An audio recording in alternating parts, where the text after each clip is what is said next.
These are the questions in the fourth assignment. The first question, some conditions are given. The operating point current in M1 is 50 microamperes. So that means that this 50 microamperes, it is also flowing through this 20 kilo ohm and that 160 kilo ohm in quiescent condition. Okay, so across 20 kilo ohms you will have 1 volt because of 50 microampere current flowing through it, and VGS of M1 at a current of 50 microamperes is 2 volts. Okay, so the gate is at 1 volts plus 2 volts, which is 3 volts. Okay, and it's also given that through R1 and R2 the current is 1 microampere, and across R1 plus R2 we have 12 volts. So we know that R1 plus R2 has to be 12 megohms. Okay, so that way total of 1 microampere will be flowing through the resistors, and to have 3 volts at the gate of M1, this has to be 3 megohm and this has to be 9 megohm, and from this we can calculate everything, right? If you write down the small signal picture, we'll get Vi 1 megohm, and here we'll have 3 megohm parallel 9 megohms, okay, which works out to 2.25 megohms. And we have the small signal model of the MOS transistor. Because of C3, this source is grounded, it is shorted to ground, and we have 160 kilo ohms and 240 kilo ohms. Okay, and GM itself, if we evaluate for this operating point, it will be 100 micro Siemens. Okay, so this V0 by Vi will be, first of all, there is the ratio because of this resistive divider, which is 2.25 divided by 3.25. Okay, so that's the ratio because of the resistive divider. And then we have GM, which is 100 microsiemens or 0.1 millisiemens, and because of the way the current is flowing, the direction, we have a negative sign, times the parallel combination of 160 kilo ohms and 240 kilo ohms. Okay,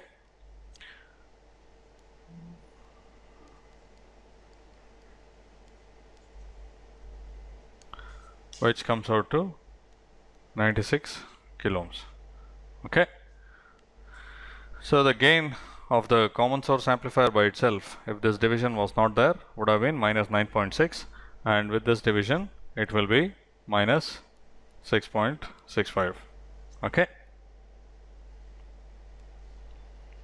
now going to the second question, you are asked for the constraint on capacitor C1 so that it's a short at the signal frequency of 10 kilohertz, and the third question is constraint on capacitor C2.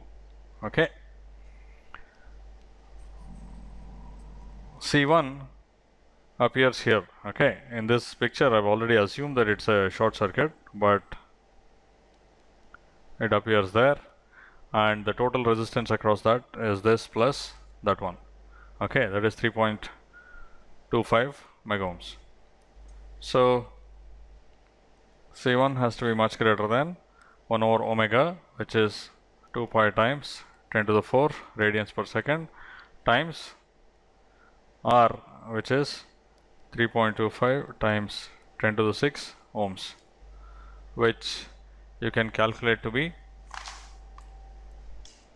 about 5 picofarads. Okay, and similarly for the output, we have the capacitor here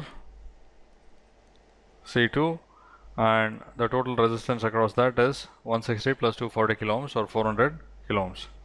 Okay, so C2 has to be much greater than 1 by 2 pi times 10 to the 4 radians per second, that's the signal frequency, times the total resistance across it, which is 400 kilo ohms. Okay, and that comes out to be about 40 picofarads. Okay, that is C2 has to be much more than 40 picofarads, so you can choose it to be, let's say, 400 picofarads or something more than that. Okay, and finally the constraint on capacitor C3, so that it's a short at a signal frequency of 10 kilohertz. We have the transistor which is biased, and I'll set Vi to 0, so I'll ground this. Okay, and that part is not relevant. So we have 20 kilo ohms here, and C3 is across this. Okay, you basically have to find the resistance that appears across C3. We've already done this for the case where we have a current source here. Then the resistance that appears there is 1 by Gm of the transistor. Okay, so we have 1 by Gm of the transistor, which comes out to be 10 kilo ohms. Okay, Gm is 100 microsiemens. Now, in addition to that, when we had a current source, the current source would be an open circuit in the incremental picture. Now we have 20 kilo ohms. So now we also have 20 kilo ohms. So the parallel combination is basically 20 kilo ohms by 3 or 6.67 kilo ohms. So C3 has to be much greater than 1 by omega, which is again 2 pi times 10 to the 4 radians per second, times R, which is 20 times 10 to the 3 times 3. Okay, and if you work it out, the answer will come out to be 2.39 nanofarads or 2387 picofarads. Okay, now the next question, it says that in this circuit you forget to connect C3. So let's say you make a mistake while assembling the circuit. What happens? Now this is an exercise in small signal analysis. Okay, so assuming that C1 and C2 are still shorts at the signal frequency, we have Vi 1 mega ohm, and here we have 2.25 mega ohm. This part is the same. The important part is that the source is no longer at ground. Okay, C3 was shorting into ground. Now there is a 20 kilo ohm resistance in series with it, and on the drain side we have 160 kilo ohm and 240 kilo ohm in parallel, which works out to 96 kilo ohms.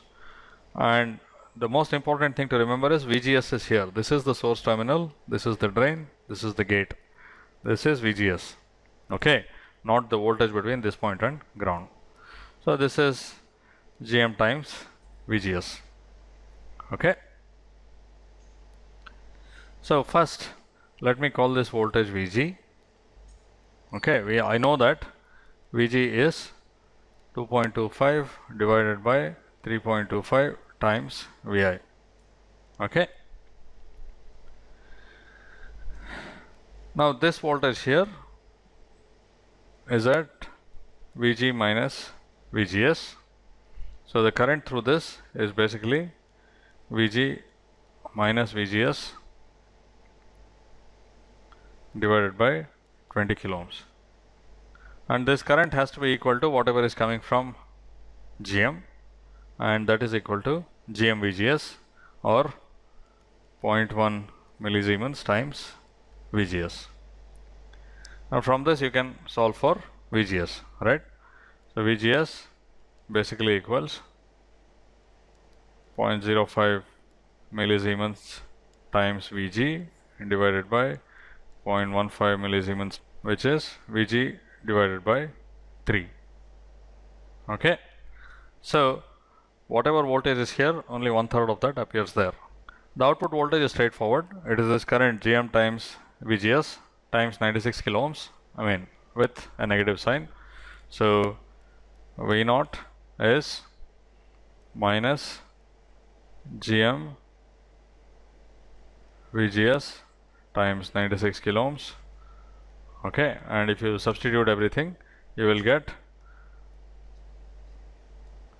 V0 by Vi to be first of all there will be a negative sign, then we'll have this ratio 2.25 by 3.25, and VGS itself is 1/3 of VG, so we'll have an additional ratio 1/3, and then GM is 0.1 millisiemens and the load is 96 kilo ohms. And if you work out all the numbers, it will come out to be minus 2.22. Okay, so that's the answer. It will come out to be less than the 6.65 we calculated earlier. It's basically 1/3 of that, right? Because before all of this voltage at the gate appeared as VGS, now only 1/3 of it appears as VGS. Okay, and this actually is not just a circuit because of a mistake. You have seen if you watch the later lessons, you will see that there is a legitimate circuit without the capacitor, and that's a voltage control current source using a MOS transistor. Okay, and this one basically you are given that VDD is M0 and M1 are matched, so that means that whatever current flows here flows there. And how do you find the current in M0? There is some voltage here, let me call this VG0. The current in M0, if you apply the MOS transistor equation, it will be mu on C ox W by L, which is 100 microampere per volt square divided by 2 times VG0 minus VT squared. Okay, and VT of course is 1 volt, and that is equal to 5 volt minus VG0 divided by 10 kilo ohms. Okay, so you have to solve for VG0. Solving this quadratic equation will give you the value of VG0, and it will turn out that VG0 is 3 volts. Therefore, the current in M0 is 200 microamperes, and I1 is also 200 microamperes. Okay.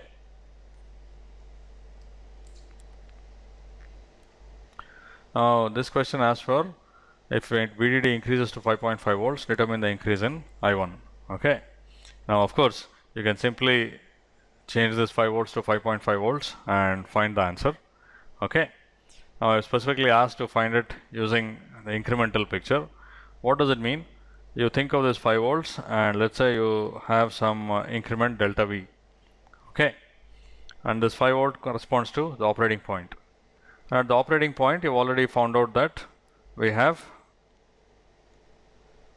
200 microamperes flowing there. Okay. So now if you write down the incremental picture, okay, we have delta V and 10 kilo ohms, and here we have the control source, which is GM-VGS, and the drain and gate are shorted. This is the drain, this is the gate, and this is the source. This is VGS. Okay. So you know that if you have the drain and gate shorted like this whole thing behaves like a two-terminal device whose incremental equivalent is a resistor of value 1 by GM. And if you evaluate GM at this operating point current, you will find that it is 200 microsiemens. So this resistance is 5 kilo ohms. So essentially we have a voltage divider where this is 10 kilo ohms and this is 5 kilo ohms. Okay. And by the way, this is the incremental equivalent of M0. For M1, the same gate voltage is applied to M1, and this is going over there. This will be GM VGS. Okay. So all you have to do is first find VGS. You can see that VGS equals delta V divided by 3. Okay, because we have 10 kilo ohms and 5 kilo ohms. And the current here, the change in I1 is GM times VGS, or GM times delta V by 3, which corresponds to 200 microsiemens times delta V, which is half a volt, divided by 3. Okay.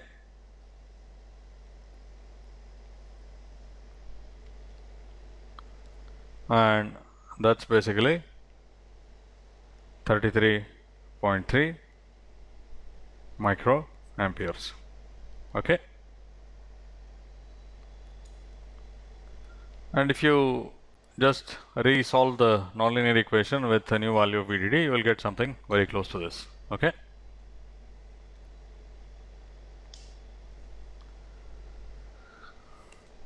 Next is, it's the same circuit, but instead of 5 volts, we have 10 volts. And you're also told that the quiescent current in M0 is exactly the same. Okay, so this is 200 microamperes. So if that's 200 microamperes, you know that VGS is 3 volts for these parameters of the MOS transistor. Okay, so across this we have 7 volts. So the resistance value is not 10 kilo ohms anymore, it is 7 volts divided by 200 microamperes or 0.2 milliamperes, which comes out to be 35 kilo ohms. Okay, so you need a larger resistance to have the same current because the voltage across it is larger. Then what are you asked for? Again, there is a half a volt increase in VDD. Okay, so what is the change in drain current of M1, which is I1? Again, we can use incremental analysis. We have the resistance value of 35 kilo ohms, and the operating point of the MOS transistor is exactly the same as before, and because this is a diode connected MOS transistor, it's equivalent to a 5 kilo ohm resistor, and this VGS is applied to the gate of M1. Okay, and the current here is basically GM times VGS. This is the equivalent of M0 and this is the equivalent of M1. You can easily see that this current is GM times VGS, which is GM times delta V times 5 by 40. Okay, which is 200 microsiemens times half volt times 5 divided by 40. Okay, and this, if you work out everything, it will come out to be 12.5 microamperes. Okay, so what is the lesson here? When we had 5 volts across this and you adjust this resistance so that 200 microamperes is flowing, then for a half a volt change we have 33 microamp change in current. Whereas if you have 10 volts and you have a half a volt change, you will have 12.5 microamp change in current. Obviously it is better to use a large voltage, and that's anyway intuitively sensible, because if you have a large voltage and a large resistance, it is a better approximation to a current source. Okay, what we really want here is a current source. If you use the current source, then the current won't change at all with the supply voltage. Okay.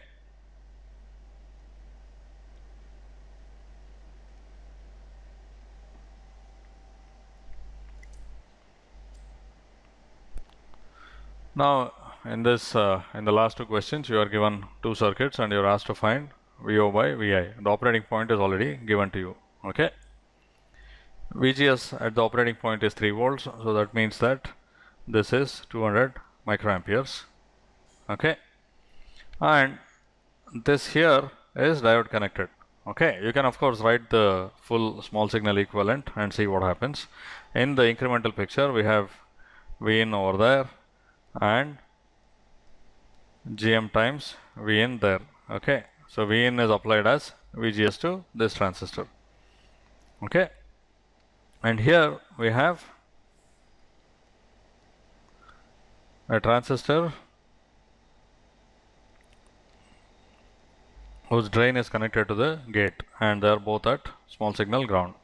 Okay, so if I call this VO, the incremental voltage VO, VGS of the upper transistor is minus VO. So this current source here is minus GM times VO. And by the way, GM is the same for these two because the operating point currents are exactly the same. Okay, even if I call this GM2 and GM1, okay, so GM1 and GM2 are both 200 microsiemens. Okay, so now the current here equals the current there. So the current flowing down here, which is minus GM2 VO, equals the current flowing down there, which is GM1 Vin. Okay, and GM2 or GM1 are exactly the same, so V out is minus Vin. Okay, so that's all that's there to it. V out by Vn is minus 1 in this case. The next question, the circuit looks very much the same.